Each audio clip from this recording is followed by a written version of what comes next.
સાંઈરામ, જય શ્રી કૃષ્ણ, ઓમ નમઃ શિવાય। સ્વાગત છે મારી ચેનલમાં। કરીબુ વેલકમ। કેમ છો બધા? મજામાં? બહુ વિચાર્યું કે શું બનાવું નવી રેસીપી, તો મને યાદ આવ્યું કે મારી પાસે એક વાડકી પીળી દાળ બચી હતી બનાવેલી, તો તેમાંથી આ રેસીપી મેં બનાવી છે અને તમારી લોકો સાથે શેર કરી છે। તો ચાલે હવે આપણે શરૂઆત કરીએ કે કેવી રીતના બને છે। સૌથી પહેલાં એક ગ્રાઇન્ડર જાર લઈ લઈશું અને તેમાં એક વાડકી પીળી બનાવેલી દાળ જે બચી હતી તે ગ્રાઇન્ડર જારમાં નાખશું અને તેમાં 1/3 કપ જેટલી સૂજી નાખશું અને ઢાંકણું બંધ કરીને આપણે તેને ગ્રાઇન્ડ કરી લઈશું। તો આ ગ્રાઇન્ડ થઈને તૈયાર છે। જો કેવું ફાઇન લીસું ખીરું બન્યું છે। તો આપણે આ ખીરાને એક વાડકામાં કાઢી લઈશું। અહીંયા મેં કાચના વાડકાનો ઉપયોગ કર્યો છે। ખીરું વાડકામાં કાઢી લીધા પછી આપણે તેમાં મનપસંદ વેજીટેબલ કાપેલા નાખશું। તો અહીંયા મેં થોડુંક ગાજર, થોડુંક કેપ્સિકમ, મોટા મરચાં, થોડીક ગ્રીન ચીલી લીલા મરચાં અને થોડીક કોથમીરી કાપીને નાખી છે। તમે તમારા ચોઈસ પ્રમાણે બીજા વેજીટેબલ એડ કરી શકો છો। તેમાં 1 ચમચી ધાણા જીરું, અડધી ચમચી લાલ મરચાંનો પાવડર, અડધી ચમચી લસણ અને અડધી ચમચી આપણે આદું નાખશું અને જરૂરિયાત પ્રમાણે 1 ચમચી જેટલી આપણે મેથી નાખશું અને સ્વાદ અનુસાર આપણે મીઠું નાખશું। હવે આ બધી વસ્તુને આપણે મિક્સ કરી લઈશું।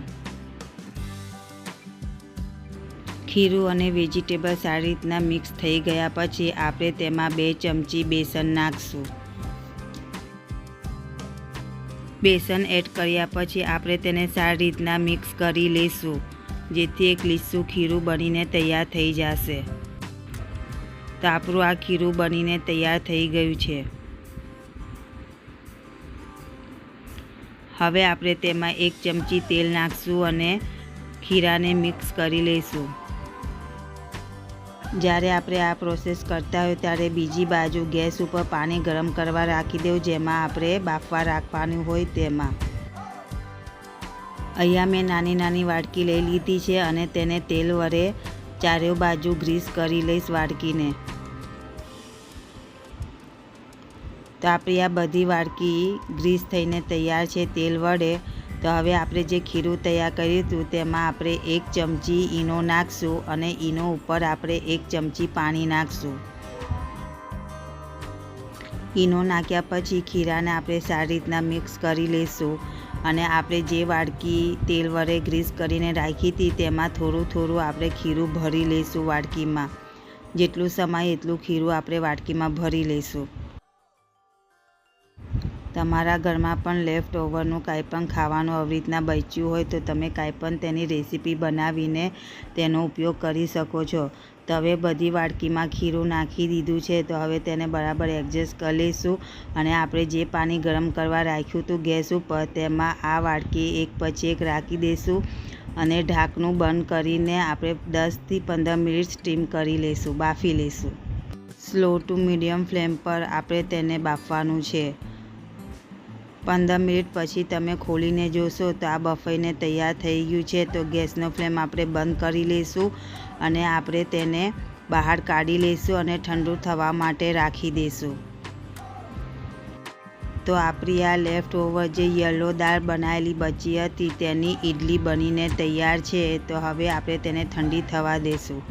ઠંડી થઈ ગયા પછી તે આરામથી વાડકીમાંથી નીકળી જાય છે। જોઈ કેવી ફાઇન આપણી આ ઇડલી બની છે। તો તમે પણ ઘરે બનાવો આવી રીતના લેફ્ટ ઓવર કાંઈ પણ તમારું ઘરમાં ખાવાનું બચ્યું હોય તો તેમાંથી કાંઈ પણ તમે રેસીપી બનાવી શકો છો।